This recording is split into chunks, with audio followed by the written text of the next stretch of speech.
Meron po kaming kakilala na senior citizen. Matanda na po siya, marami po siyang fulfillment na raw sa buhay niya. Marami na siyang na-attain, nakapunta sa iba't ibang parte ng mundo. At higit daw sa lahat, insured na siya. Yung mga insurance niya, pakinggan niyo po ito ha, ito pong sinabi niya. May insurance na ako para pag namatay ako, sabi niya, ang mga anak ko ay maayos na at wala na akong problema kanya. Nalungkot ako kasi bilang isang Kristiyano, paano mo sasabihin na wala ka ng problema kung mamatay ka? Knowing na itong matandang ito ay hindi po believer ni Christ, ni Lord Jesus Christ. Paano niya sasabihin na wala na siyang problema? Wherein alam natin, kapag ka pumanaw o nalagutan ng isang, or should I say, nalagutan ng isang tao ng kanyang hininga without receiving the Lord sa kanyang buhay, mapapasa impyerno yan, magpasawalang-walang hanggan. Walang katapusang paghihirap sa apoy na hindi namamatay. A fire that will never be quenched, kaya nga ng Biblia. Paano mo sasabihin wala ka ng problema?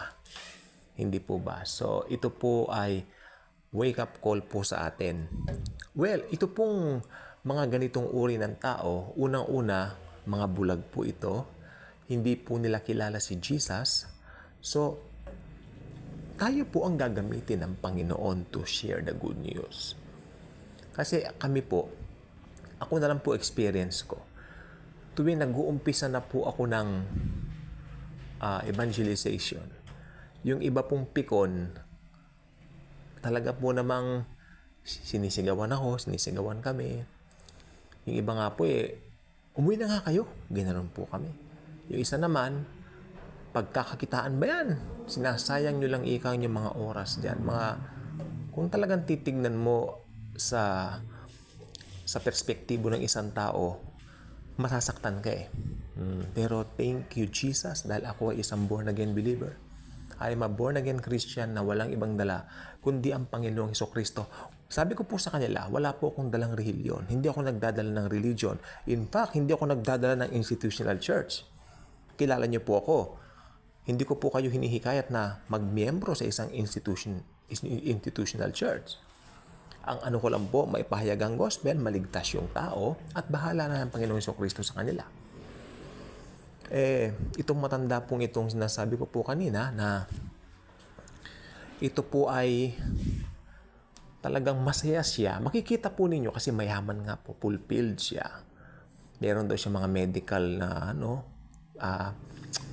mga medical na procedures na pinupuntahan at okay naman daw yung kanyang health. Sa ngayon, paano? Bakit lagi bang okay ang health niya? Matanda na nga siya. So, it's something na dapat ito po ay ma-share na ng good news. Pero ito pong matandang sinasabi kong ito medyo malayo po dito sa amin. Okay? So, ipag-pray na lang po natin na meron pong magbahagi ng ebanghelyo sa kanya. Kaya, alam po ninyo, sabi ko nga po kanina, ilang ulit na rin po kung nasigawan tungkol sa ganyan. Parang, hey, wala ka sa timing, ganun-ganon. Kumakain tayo. Tapos, sisingit mo yan, yung plate mo, tipong ganon. Naranasan ko po yan. Pagtawanan, naranasan ko rin po. Dahil yung mga kamag-anak po namin mayayaman, no? Pero ito pong sinasabi ko, maski insured ka dito sa lupa, kung hindi ka naman assured sa langit, walang kakwenta-kwenta yan. Mamili ka. Insured or assured. Pag insured, it means insurance policies nang pwede mong ma-attain dito sa lupa. Well, congratulations. May insurance ka. Congratulations. Binabati kita ng 2 kamay. Pero itong sasabihin ko sa'yo, insured ka man dito, maski lahat ng policies ng insurance kunin mo. Pero kung wala si Hesukristo sa buhay mo, baliwala ang lahat ng ito. Dito lang yan sa lupa. Tandaan mo, dito lang yan sa lupa. wherein napakagandang word ng assured. This refers to our assurance to the Lord Jesus Christ. Alam natin, datnan man tayo ng pagpigil, ng pagtibok ng ating mga puso, o datnan na tayo sana nga po itong panalangin ko, ma-rapture na po tayo.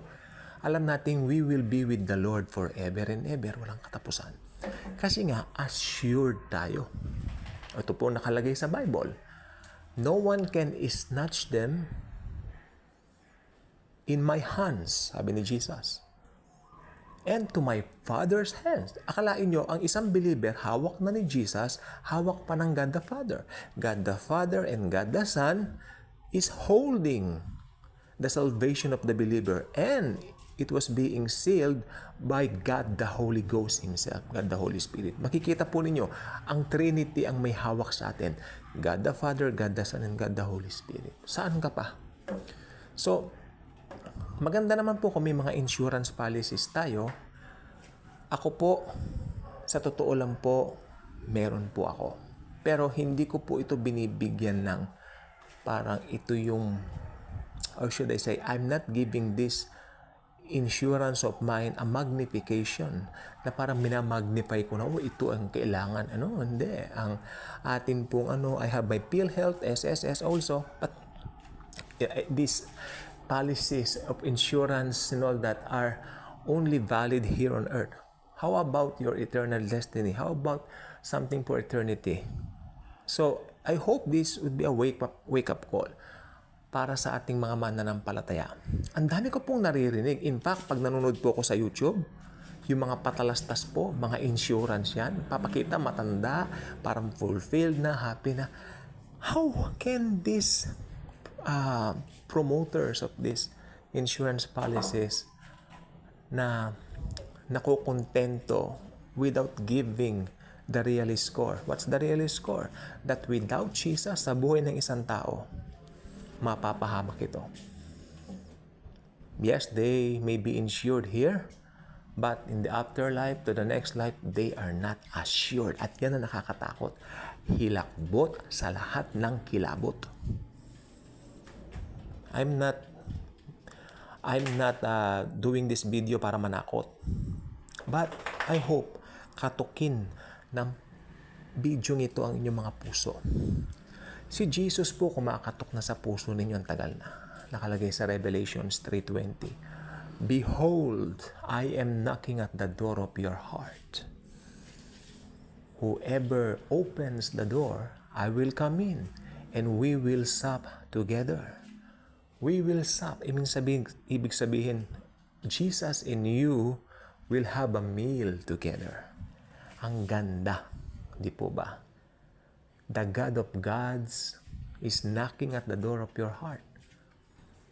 Ngayon, alam po ninyo, hindi tayo ginawang robot.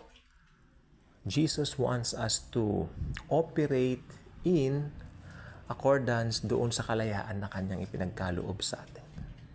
Nais ni Jesus magdesisyon tayo to receive Him, to invite Him freely sa mga buhay natin. At pag si Jesus na po ang naghahari sa buhay natin, wala pong anuman ang makakapaghiwalay sa atin sa kanyang pag-ibig.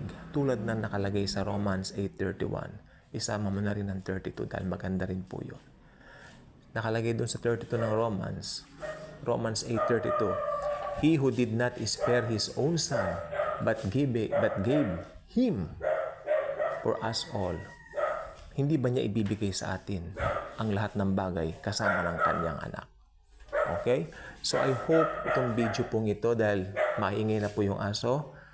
Total, nasabi ko na po yung mga gusto ko pong content dito. So, pag paumanhin niyo po yung ingay ng aso, wala naman pong tao sa labas ng gate, but still, itong mga asong ito, may mga nakikitang pusa at kanila po itong kinakahulan. And I hope na nakuha niyo po yung sustansya ng buong vlog, dahil ang pinakasustansya po nito, whether you are insured or assured. Mamili po kayo, insured ka dito without being assured, or assured at the same time, insured ka rin naman dito. Pwede rin naman yun, tulad ko. Pero kung talagang imamagnify mo yung assured ka. I know I'm assured. I have this assurance of salvation na bigay lamang sa akin ni Jesus. Wala na tayong pag-uusapan pa. Congratulations. Dahil anytime, nihintay na natin si Jesus sa rapture. Dadagitin niya ng kanyang bride. Tayo po yun. Kanyang mga mananampalataya na sa kanya naghihintay. Kaya kung hindi pa kayo nakasubscribe sa ating channel, I invite you to do so. Click the notification bell. Share the wonderful love of Jesus. Hey, you people! I know, believers, tayong lahat, we are blessed and assured of our salvation na matatamula lang natin kay Jesus Christ. Thank you, and Jesus truly loves us all.